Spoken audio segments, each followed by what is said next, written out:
ദില്ലിയിലെ ഇന്ത്യ മുന്നണിയുടെ മഹാറാലി ബിജെപിക്കുള്ള ശക്തമായ മുന്നറിയിപ്പായി മാറിയെന്ന് മുഖ്യമന്ത്രി പറഞ്ഞു വെക്കുകയുണ്ടായി. അല്പസമയം മുമ്പ് കോഴിക്കോട് വാർത്താസമ്മേളനത്തിലാണ് മുഖ്യമന്ത്രി ഇക്കാര്യം പറഞ്ഞത്. റാലിയിൽ വലിയ തോതിലുള്ള ജനപങ്കാളിത്തമാണ് ഉണ്ടായത്. ബിജെപി അവർക്കെതിരായ നിലപാട് സ്വീകരിക്കുന്നവരെ നിരന്തരം വേട്ടയാടിക്കൊണ്ടിരിക്കുന്ന സമീപനമാണ് സ്വീകരിക്കുന്നതെന്നും കോൺഗ്രസ് ഈ ബിജെപി വേട്ടയ്ക്കൊപ്പം നിൽക്കുന്നുവെന്നും മുഖ്യമന്ത്രി പറഞ്ഞു വെക്കുകയുണ്ടായി. നേരത്തെ കെജ്രിവാളിന്റെ അറസ്റ്റിലേക്ക് നയിച്ച ഇഡി ഇടപെടലിന് വഴിവെച്ചത് കോൺഗ്രസിന്റെ നീക്കമായിരുന്നു. നേരത്തെ ഇഡി അനുകൂലിക്കുന്ന നിലപാടായിരുന്നു കോൺഗ്രസിന്റെ ഭാഗത്തുണ്ടായിരുന്നത്. എന്നാൽ ഇപ്പോൾ വഴി മാറി ചിന്തിക്കുന്ന ഒരു നിലപാടാണ് കോൺഗ്രസിനുള്ളത്. അത് സ്വീകാര്യമായ ഒരു നിലപാട് തന്നെയാണെന്ന് മുഖ്യമന്ത്രി പറഞ്ഞു വെക്കുകയുണ്ടായി.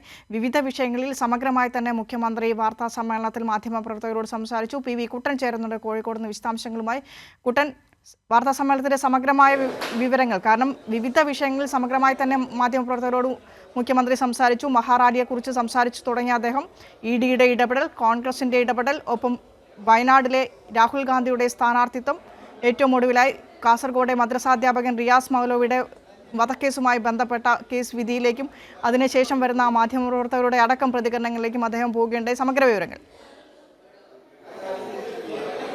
അഭിനിഷ, വയനാട് മണ്ഡലത്തിലെ LDF തെരഞ്ഞെടുപ്പ് റാലികളിൽ സംബന്ധിക്കുന്നതിനാണ് മുഖ്യമന്ത്രി പിണറായി വിജയൻ കോഴിക്കോട്ടേക്ക് എത്തിയത്. അദ്ദേഹം അല്പസമയം മുമ്പാണ് ഇവിടെ വാർത്താ സമ്മേളനം നടത്തിയത്. ദില്ലിയിലെ മഹാറാലി, ഇന്നലെ ഇന്ത്യ സഖ്യത്തിന്റെ നേതൃത്വത്തിൽ ദില്ലിയിൽ നടന്ന മഹാറാലി BJPക്കെതിരെയുള്ള വലിയ താക്കീതും മുന്നറിയിപ്പുമായി മാറിയെന്ന് മുഖ്യമന്ത്രി പിണറായി വിജയൻ പറഞ്ഞു. വലിയ രീതിയിലുള്ള ജനപങ്കാളിത്തമായിരുന്നു റാലിയിലുണ്ടായിരുന്നത്. ഈ റാലിയുമായി ബന്ധപ്പെട്ട് കോൺഗ്രസും ഇതിൽ നിന്നും പല പാഠങ്ങളും പഠിക്കേണ്ടതുണ്ട്. BJP രാജ്യവ്യാപകമായി അവർക്കെതിരെ നിലപാട് സ്വീകരിക്കുന്നവരെ വേട്ടയാടുന്ന സമീപനമാണ് സ്വീകരിക്കുന്നത്. നേരത്തെയൊക്കെ കോൺഗ്രസ് ഈ വേട്ടക്കൊപ്പം നിന്നുവെന്നും മുഖ്യമന്ത്രി കുറ്റപ്പെടുത്തി. കെജ്രിവാളിന്റെ വിഷയത്തിൽ ഉൾപ്പെടെ ഇഡി ഇടപെടലിന് വഴിവെച്ചത് കോൺഗ്രസിന്റെ നീക്കങ്ങളായിരുന്നു. ഇഡിക്ക് കെജ്രിവാളിനെതിരെ പരാതി നൽകുന്നതും അതിനുശേഷം ഇഡിക്ക് വരാനുള്ള ഒരു വഴിയൊരുക്കിയതുമൊക്കെ കോൺഗ്രസിന്റെ നേതാക്കളായിരുന്നുവെന്നും മുഖ്യമന്ത്രി കുറ്റപ്പെടുത്തി. ഇപ്പോൾ കോൺഗ്രസ് നേതാക്കൾ സ്വീകരിക്കുന്ന നിലപാട് സ്വാഗതാർഹമാണ്. ഇന്നലെ മഹാറാലിയിൽ ഉൾപ്പെടെ കോൺഗ്രസിന്റെ പ്രധാന നേതാക്കളൊക്കെ പങ്കെടുത്തിരുന്നു. എന്നാൽ മുൻ നിലപാടുകൾ തെറ്റാണെന്ന് സമ്മതിക്കാൻ കോൺഗ്രസ് നേതാക്കൾ തയ്യാറാകണമെന്നും മുഖ്യമന്ത്രി ആവശ്യപ്പെട്ടു. വിവിധ സംസ്ഥാനങ്ങളിൽ നിന്നും കോൺഗ്രസിന്റെ മുതിർന്ന നേതാക്കൾ ഉൾപ്പെടെ BJPയിലേക്ക് പോകുന്ന ഒരു സാഹചര്യമുണ്ട്. ഇതുമായി ബന്ധപ്പെട്ട് രാഹുൽ ഗാന്ധി ഉൾപ്പെടെ നടത്തിയ പ്രസ്താവനകളുണ്ട്. ചില കോൺഗ്രസ് നേതാക്കൾ രാഹുൽ ഗാന്ധിയോട് ഉൾപ്പെടെ പറഞ്ഞ കാര്യങ്ങളുണ്ട്. BJPയുടെ ഈ വേട്ടയിൽ, അതായത് ഈ വേട്ട താങ്ങാൻ വേണ്ടി സാധിക്കുന്നില്ല, അതുകൊണ്ട് പേടിച്ചിട്ടാണ് BJPയിലേക്ക് കൂറുമാറുന്നതെന്നുൾപ്പെടെയുള്ള കാര്യങ്ങളൊക്കെ പുറത്തു വന്നൊരു സാഹചര്യമുണ്ട്. അതോടൊപ്പം തന്നെ മോദി സർക്കാരിന്റെ 10ാം വാർഷികത്തിന്റെ ഒരു ഘട്ടം കൂടിയാണ്. ഈ ഘട്ടത്തിൽ ഭരണഘടനാ മൂല്യങ്ങൾ പൂർണ്ണമായും മോദി സർക്കാർ ഇല്ലാതാക്കുകയാണെന്ന് മുഖ്യമന്ത്രി പറഞ്ഞു. RSSന്റെ അജണ്ട തീവ്രമായി നടപ്പിലാക്കാനാണ് കേന്ദ്ര സർക്കാരിന്റെ നീക്കമെന്നും അദ്ദേഹം പറഞ്ഞു. പൗരത്വ നിയമ ഭേദഗതി ബില്ലിന്റെ വിഷയങ്ങൾ ഉൾപ്പെടെ ചൂണ്ടിക്കാട്ടിക്കൊണ്ടായിരുന്നു മുഖ്യമന്ത്രിയുടെ പ്രസ്താവന. കേരളത്തിലെ കാര്യങ്ങൾ കണ്ടുകൊണ്ട് ഇവിടെ ഒരു തരത്തിലുള്ള കുഴപ്പങ്ങളുമില്ല, എന്നാൽ നമ്മുടെ നാട് കണ്ടിട്ട് രാജ്യം മുഴുവൻ അങ്ങനെയാണെന്ന് കരുതേണ്ടതില്ലെന്നും മുഖ്യമന്ത്രി പറഞ്ഞു.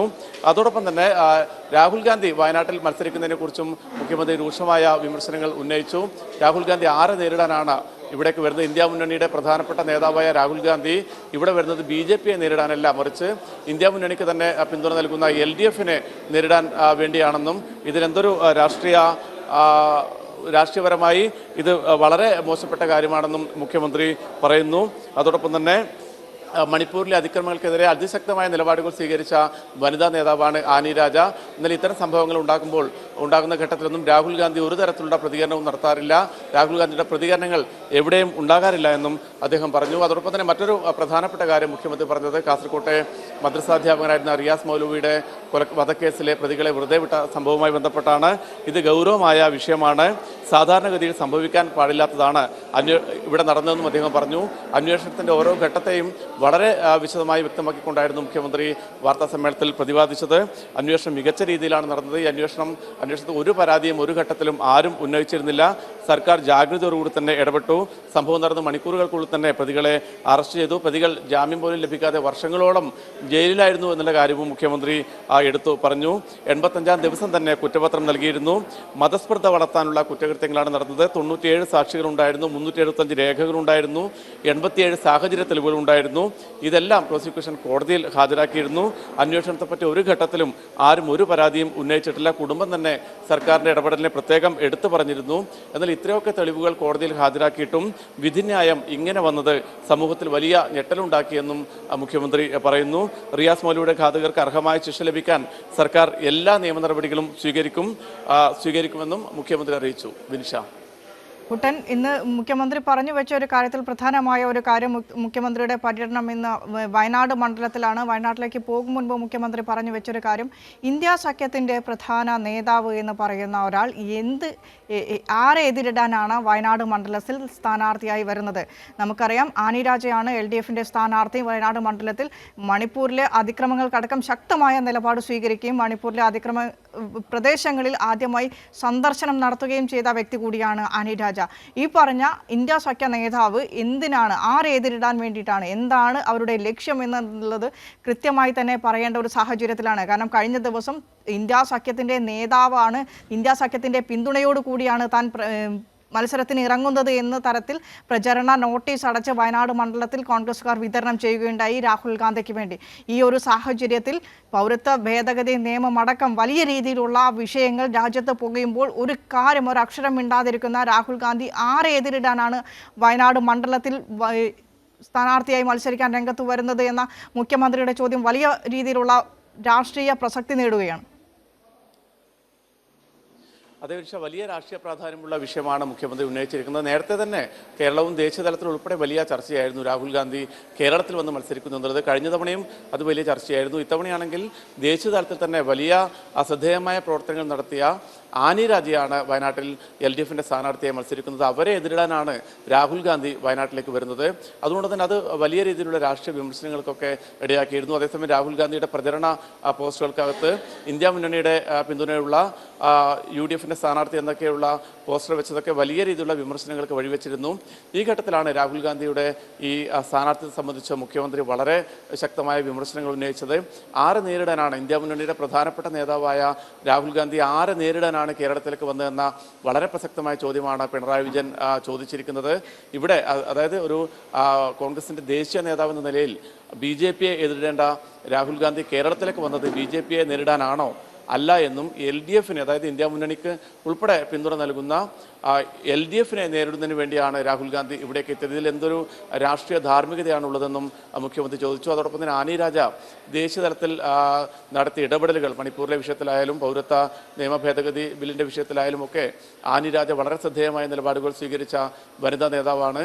എന്നാൽ രാഹുൽ ഗാന്ധി ഈ ഘട്ടത്തിലൊക്കെ എവിടെ പോയിരുന്നു? അദ്ദേഹം വലിയ കാര്യങ്ങളൊക്കെ പറയാൻ എന്ന രീതിയിൽ രാജ്യം മുഴുവൻ ജാഥയൊക്കെ നടത്തിയ ഘട്ടത്തിൽ പോലും ഇത്തരത്തിൽ രാജ്യം നേരിടുന്ന ഗുരുതരമായ പ്രതിസന്ധികളെ പറ്റി ഒരക്ഷരം പോലും സംസാരിക്കാൻ അദ്ദേഹം തയ്യാറായിരുന്നില്ല. പൗരത്വ നിയമത്തെക്കുറിച്ചോ അതോടൊപ്പം തന്നെ മണിപ്പൂരിലെ വിഷയങ്ങളെക്കുറിച്ചും തന്നെ ഒരു പ്രതികരണം നടത്താൻ പോലും രാഹുൽ ഗാന്ധി തയ്യാറായിരുന്നില്ല. എന്നിട്ടും BJPയെ എതിർക്കുന്നതിന് പകരം കേരളത്തിൽ LDFിനെ നേരിടുന്നതിന് വേണ്ടി LDFിനെതിരെ മത്സരിക്കാൻ വന്നിരിക്കുകയാണ് എന്ന് ഉൾപ്പെടെയുള്ള വളരെ ഗൗരവമായ രാഷ്ട്രീയ വിമർശനങ്ങളാണ് മുഖ്യമന്ത്രി ഉയർത്തിയിരിക്കുന്നത്. കുട്ടൻ, ഒരു കാര്യം കൂടി, റിയാസ് മൗലവി വധക്കേസ് തെരഞ്ഞെടുപ്പ് അടുത്തിരിക്കെ റിയാസ് മൗലവി വധക്കേസിലെ വിധി കഴിഞ്ഞ ദിവസം പ്രതിപക്ഷ നേതാവ് അടക്കം പറഞ്ഞ കാര്യങ്ങൾ കേസ് അട്ടിമറിക്കാൻ സർക്കാർ ഒത്താശ ചെയ്തു. പോലീസിന്റെ ഭാഗത്തുനിന്നും പ്രോസിക്യൂഷന്റെ ഭാഗത്തുനിന്നും വീഴ്ച പറ്റിയെന്നതടക്കമുള്ള വിമർശനങ്ങളാണ് പ്രതിപക്ഷ നേതാവിന്റെ അടക്കം ഭാഗത്തുനിന്നുണ്ടാകുന്നത്. സർക്കാർ ഈ കേസിൽ കൃത്യമായി അപ്പീൽ പോകും, മേൽക്കോടതിയിൽ അപ്പീൽ പോകുമെന്ന് പറഞ്ഞു വെക്കുന്ന സാഹചര്യത്തിലും ക്രൂരമായ വിമർശനങ്ങൾ പ്രതിപക്ഷ നേതാവിന്റെ അടക്കം ഭാഗത്തുനിന്നുണ്ടാകുന്നു. മുഖ്യമന്ത്രി ഈ കാര്യത്തിൽ പറഞ്ഞ കാര്യങ്ങൾ എന്തൊക്കെ? വിനിഷ, ഇതുമായി ബന്ധപ്പെട്ട് റിയാസ് മൗലവിയുടെ വധക്കേസിലെ ഈ പ്രതികളെ വെറുതെ വിട്ടതുമായി ബന്ധപ്പെട്ട് സമൂഹത്തിൽ തെറ്റിദ്ധാരണ ഉണ്ടാക്കുന്നതിന് വേണ്ടി മനഃപൂർവ്വമായ ശ്രമങ്ങൾ നടക്കുന്നുണ്ടെന്ന് മുഖ്യമന്ത്രി പറയുന്നുണ്ട്. അതോടൊപ്പം തന്നെ കേസുമായി ബന്ധപ്പെട്ട് സംഭവം നടന്ന അന്ന് മുതൽ ഇന്ന് വരെയുള്ള നാൾ വഴികൾ ഓരോന്നായി എണ്ണി പറഞ്ഞുകൊണ്ടായിരുന്നു മുഖ്യമന്ത്രി വാർത്താ സമ്മേളനത്തിൽ ഇക്കാര്യങ്ങളെക്കുറിച്ച് പ്രതിപാദിച്ചത്. ആ സംഭവം നടന്ന് മണിക്കൂറുകൾക്കുള്ളിൽ തന്നെ പ്രതികളെ മുഴുവൻ പിടികൂടാനായി. അതിനുശേഷം വളരെ കൃത്യമായ രീതിയിലുള്ള അന്വേഷണം, വളരെ ശാസ്ത്രീയമായ അന്വേഷണമായിരുന്നു പ്രത്യേക അന്വേഷണ സംഘം നടത്തിയത്. അതിനകത്ത് സാക്ഷികൾ, സാക്ഷിമൊഴികൾ, സാഹചര്യ തെളിവുകൾ, നിർണായകമായ തെളിവുകൾ ഉൾപ്പെടെ എല്ലാം കോടതിയിൽ ഹാജരാക്കിയിരുന്നു. അന്വേഷണത്തിൻ്റെ ഒരു ഘട്ടത്തിലും ഒരാളും ഇതുമായി ബന്ധപ്പെട്ട് പരാതി പറഞ്ഞിരുന്നില്ല. അറസ്റ്റ് ചെയ്ത ഘട്ടം മുതൽ ഈ സമയം വരെ പ്രതികൾ ജാമ്യം പോലും ലഭിക്കാതെ ജയിലിനകത്തായിരുന്നു. മതസ്പർദ്ധ വളർത്താൻ കരുതിക്കൂട്ടിയുള്ള കൊലപാതകമാണ് നടത്തിയത് എന്നുകൊണ്ട് തന്നെ അതേ ഗൗരവത്തോടു കൂടി തന്നെയാണ് ഈ വിഷയം കൈകാര്യം ചെയ്യപ്പെട്ടത്. എന്നാൽ ഇത്രയൊക്കെ തെളിവുകളും സാക്ഷികളെയും ഒക്കെ കോടതിയിൽ ഹാജരാക്കിയിട്ടും ഇത്തരത്തിൽ പ്രതികളെ വെറുതെ വിട്ട ഒരു വിധി വന്നത് വളരെ ദൗർഭാഗ്യകരമാണ്. അതോടൊപ്പം തന്നെ സമൂഹത്തിൽ വലിയ ഞെട്ടലുളവാക്കുന്ന കാര്യമാണെന്നും മുഖ്യമന്ത്രി പറയുന്നുണ്ട്. റിയാസ് മൗലവിയുടെ കുടുംബം തന്നെ സംസ്ഥാന സർക്കാരിൻ്റെ അതോടൊപ്പം തന്നെ പോലീസിൻ്റെ ഇടപെടലുകളെ കുറിച്ച് വളരെ മതിപ്പോടുകൂടിയാണ് സംസാരിച്ചത്. ഏതായാലും ഇത് മതസ്പർദ്ധ വളർത്തുന്നതിന് വേണ്ടി ആസൂത്രിതമായി നടത്തിയ കൊലപാതകത്തിലെ പ്രതികൾക്ക് പരമാവധി ശിക്ഷ വാങ്ങിക്കൊടുക്കുന്നതിനുള്ള എല്ലാ നിയമ നടപടികളും സർക്കാർ കൈക്കൊള്ളും. അതോടൊപ്പം തന്നെ അപ്പീൽ നടപടികൾ ഉൾപ്പെടെ സർക്കാർ സ്വീകരിക്കുമെന്നും മുഖ്യമന്ത്രി വ്യക്തമാക്കിയിട്ടുണ്ട്. ശരി, മുഖ്യമന്ത്രിയുടെ വാർത്താ സമ്മേളനത്തിന്റെ സമഗ്ര വിശദാംശങ്ങൾ പങ്കുവയ്ക്കുകയായിരുന്നു കോഴിക്കോട് നിന്നും PV കുട്ടൻ.